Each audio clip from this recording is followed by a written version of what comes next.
আমার মেয়েকে তোমার কাছেই রাখো। মানে আপনি নিজে থেকেই চাইছেন আমি মিমিকে খাঁচায় বন্দি করে রাখি?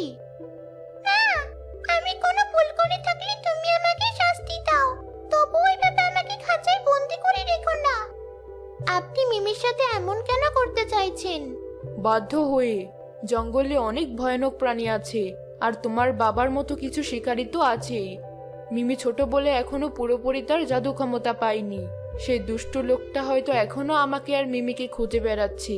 তাই যতদিন পর্যন্ত আমি আমার দেশে ফিরে যাওয়ার ব্যবস্থা না করতে পারছি, মিমি তোমার কাছেই থাকুক। কিন্তু তাই বলেও মায়ের কাছ থেকে দূরে একাই এক খাঁচায় বন্দি হয়ে থাকবে?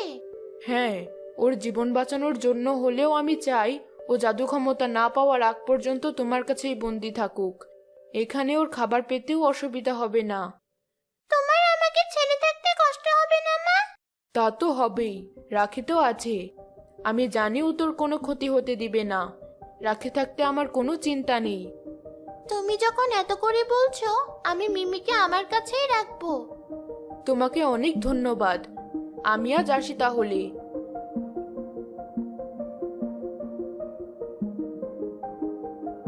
এরপর থেকে হরিণ ছানা রাখির কাছেই বড় হতে লাগলো। মিমির মা প্রতিদিন মিমিকে দেখতে আসতো। এভাবে দেখতে দেখতে প্রায় 1 বছর কেটে গেল। মিমিও বড় হয়ে উঠল।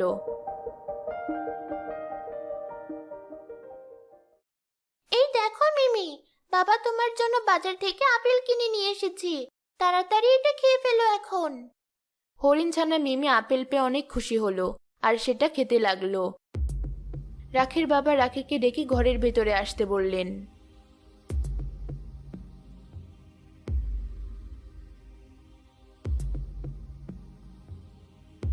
তোর মিমি তো বড় হয়ে গেছে, ওকে এখন বাজারে বিক্রি করতে পারলে অনেক লাভ হবে।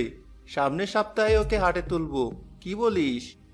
বাবা, ওকে বিক্রি না করলে হয় না? কবে থেকেও আমাদের সাথে আছে, ওর জন্য তোমার মনে কি একটুও মায়া জন্মেনি? মায়া তো জন্মেছে, কিন্তু কি করার বল, ওকে পালতে তো কম খরচ হয়নি। মিমিকে কি আর খাঁচায় আজীবন বন্দি করে রাখা যাবে? ওকে বিক্রি করে দিলে ও এই বন্দি জীবন থেকে মুক্তি পাবে, আর আমরাও কিছু টাকা পাবো। কিন্তু বাবা, আমরা তো ওকে ছেড়ে দিয়েও পালতে পারি, ও তো এতদিনে পোষ মেনেছে। না, এই যুগে আমি নিতে পারবো না। বন্যপ্রাণী সুযোগ পেলেই পালাবে। তুই ওকে বিদায় দেওয়ার মন মানসিকতা তৈরি করে নে। রাখি খাঁচার কাছে গিয়ে হরিণ ছানাকে সব খুলে বলল।